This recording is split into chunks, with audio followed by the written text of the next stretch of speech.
गोरख विश्रामशाला राहणार विखरणे। तर मी हे कोबी पीक केलं।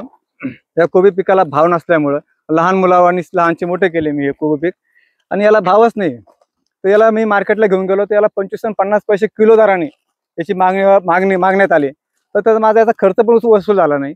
गाडी भाडं 1500 रुपये गाडी भाडं, आणि त्याचं जे उत्पन्न खर्च सुद्धा निघाला 25-30 हजार रुपयाला खर्च केला, तर याचं काहीच भेटणार। आणि आपले नाशिक जिल्ह्याचे कृषी मंत्री असताना सुद्धा आपल्या जर पिकाला भाव नाहीये तरी शेती करण्यात उपयोगच काय? त्याच्यामुळे मी याच्यामध्ये शेळ्या मेंढ्या सोडल्या।